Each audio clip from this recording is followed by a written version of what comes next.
आपको दुर्गा सप्तशती में वर्णित चौथा अध्याय बताने जा रही हूँ। चौथा अध्याय प्रारंभ होता है। इंद्र आदि देवताओं द्वारा देवी की स्तुति में ऋषि ने कहा, देवी के द्वारा पराक्रमी दुष्ट महिषासुर को फौज सहित मारे जाने पर इंद्र आदि सभी देवता प्रसन्न होकर मस्तक झुकाकर प्रणाम करके नाना प्रकार की स्तुति करने लगे। जिस देवी ने ये समस्त संसार को अपनी शक्ति से उत्पन्न किया है, जो सब देवों की पूज्य, उन सभी देवों और महर्षियों की पूज्य उस अंबिका देवी को हम भक्ति भाव से नर्म होकर दंडवत करते हैं। वह हमारा कल्याण करें। जिसके अनुपम प्रभाव बल का विष्णु, ब्रह्मा और शिव जी भी वर्णन नहीं कर पाते हैं। वे देवी चंडिका सारे संसार के सृजन और शुभ भय के नाश के लिए बाध्य, जो पर पुण्य आत्माओं पुरुषों में के यहाँ लक्ष्मी, पापियों के लिए दरिद्र, ज्ञानियों के लिए हृदय में बुद्धि, सत्पुरुषों में श्रद्धा, कुलांगनाओं में लज्जा के समान हो। हे देवी, हम सब आपके सामने मस्तक झुकाते हैं। इस संसार की पालना करो। हे देवी, तेरे इस अचिंत्य रूप, असुरों की विनाशक तेरी शक्ति तथा संग्राम में होने वाली तुम्हारे चरित्रों को हम कैसे वर्णन करें। त्रिगुण स्वरूप होने पर भी तुम्हारे संसार का कारण तथा देवों में से मुक्त होने के कारण विष्णु, ब्रह्मा आदि भी तुम्हें नहीं जान पाते। तुम सबका आश्रय हो। सारा जगत तुम्हारा अंश मात्र है। तुम विकार रहित और अनादिशील तथा परम प्रकृति हो।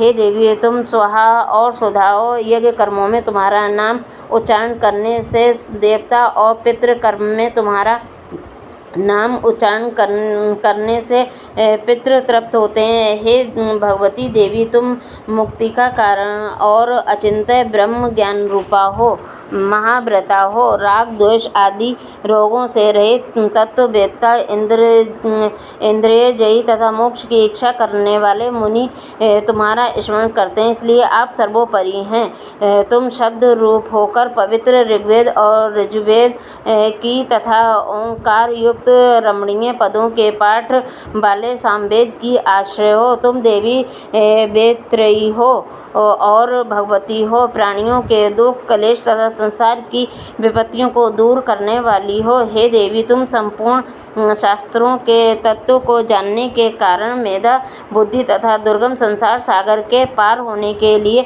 ज्ञान रूपी असंग नौका होने से दुर्गा हो। कैटभ को मारने वाली विष्णु, भगवान के हृदय में वास करने वाली लक्ष्मी तथा शिव के वाम भाग में विराजने वाली गौरी हो। तुम्हारे मंद मंद मुस्कुराते हुए पूर्णिमा के चंद्रमा के समान निर्मल तथा सोने के समान कांतिमान मुख को देखकर महिषासुर ने क्रोध से प्रहार किया। यह कितना आश्चर्य है। हे देवी, कुटिल भवों से भयानक तथा क्रोध उदयकाल के चंद्रमा के समान छवि युक्त मुख को देखकर महिषासुर ने तत्क्षण प्राणों का त्याग नहीं किया। इसमें अत्यंत आश्चर्य है, क्योंकि कुपित यमराज को देखकर कौन जी सकता है। हे देवी, आप प्रसन्न हो। आप संसार के लिए हितकारिणी हैं, परंतु कुपित होकर शीघ्र ही दुष्टों को नष्ट कर देती हो। आपने महिषासुर के महान बल को शीघ्र नष्ट कर दिया। इसी से हमने अब आपके स्वभाव को जाना। हे मंगलमयी देवी, जिन पर आप प्रसन्न होती हो वे संसार में कुशल हैं। वे ही धन, धान्य और यश से युक्त हैं। उन्हीं के में धर्म के सारे लक्षण मिलते हैं। वे ही धन्य हैं तथा पुत्र, स्त्री और मृत्यु के से भरपूर हो। हे देवी, ऐसे सत्पुरुष सदैव संपूर्ण धार्मिक कामों को आदर पूर्वक करते हैं और आपकी कृपा से स्वर्ग को प्राप्त होते हैं। ये हे देवी, आप तीनों लोकों में उत्तम फल देने वाली हो। हे दुर्गे, जो आपका नाम जपते हैं आप उनके सभी भयों को नष्ट करती हो। स्वस्थ पुरुषों के स्मरण करने पर श्रेष्ठ बुद्धि देती हो। दरिद्रों का दुख और भय मिटाने वाला तुम्हारे सिवा कौन है। निश्चय आप सब प्राणियों का कल्याण करने के लिए दया से द्रवित रहती हो। असुरों के मारे जाने से सारे संसार को सुख मिला तथा बहुत दिन तक जो उन्होंने नरक प्राप्ति के लिए पाप किया, समर में मरकर वे स्वर्ग को प्राप्त हों, यह जानकर ही आप दुष्टों का हनन करती हो। हे देवी, आप असुरों को दृष्टि से भस्म कर सकती थी। उन पर अस्त्र शस्त्र चलाने की जरूरत न थी। समर में शस्त्रों से पवित्र होकर शत्रु भी शुभ लोकों को प्राप्त हों, इस भाव से उनमें आपकी यह बुद्धि थी। इससे आप अत्यंत साध्वी हैं।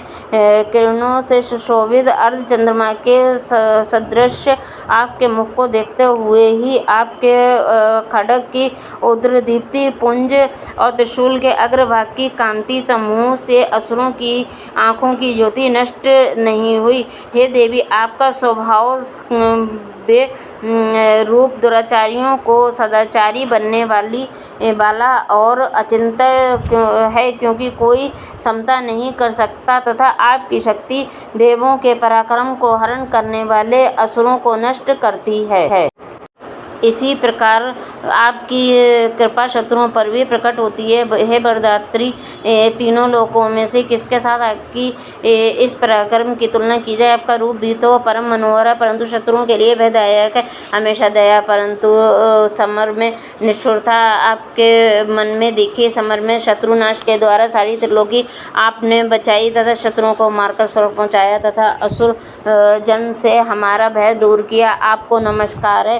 हे चंडिके, शूल, खड्ग, खंटा, शब्द तथा धनुष की टंकार से हमारी रक्षा करो। हे अंबिके, पूर्व और पश्चिम, दक्षिण तथा उत्तर चारों दिशाओं में से त्रिशूल को घुमाकर हमारी रक्षा करो। आपके जो सौम्य तथा अत्यंत घोर रूप तीनों लोकों में विचरते हैं, उनसे हमारी और संसार की रक्षा करो। हे अंबिके देवी, खड्ग, शूल और गदा आदि जितने भी अस्त्र शस्त्र आपके हाथ में, उनके द्वारा चारों तरफ से हमारी रक्षा करो। मेधा ऋषि बोले, तब देवों ने जगत के धारण करने वाली देवी का नंदन बन के पुष्पों तथा गंध चंदन द्वारा पूजन और स्तवन किया। सारे देवताओं ने भक्तिपूर्वक धूप से अर्चना की। तब प्रसन्न मुख से देवी बोली, हे देवताओं, अपना इच्छित वर मुझसे मांगो। देव बोले, हे भगवती, आपने सब कुछ किया है, कुछ भी करना शेष नहीं है। आप क्योंकि आपने हमारे दुश्मन महिषासुर को मारा, फिर भी महेश्वरी, यदि आप वर देना चाहती हैं तो कृपया करके जब भी हम आपका स्मरण करें तब आप हमारे समस्त कष्टों को दूर करें। जो मनुष्य इन स्तवों से आपकी स्तुति करें उसके धन की वृद्धि करें, ऐश्वर्य, धन तथा स्त्री संपदा की सदा वृद्धि हो। और अंबिके, हम पर सदैव प्रसन्न रहो। ऋषि जी बोले, अपने और संसार के लिए देवों ने जब इस तरह देवी को खुश किया तो हे राजन भद्रकाली, ऐसा ही होगा कहकर अंतर ध्यान हो गई। हे नृप, जिस तरह संसार की हितैषिणी देवी देव शरीर से पहले और शुंभ निशुंभ के वध के लिए देवों का उपकार करने वाली पैदा हुई, वह भी वृतांत सुनो, मैं तुमसे कहता हूँ। इति श्री मार्कंडेय के देवी महात्म्य से शुक्रादि स्तुति नामक चौथा अध्याय समाप्त होता है। जय दुर्गा माता की जय।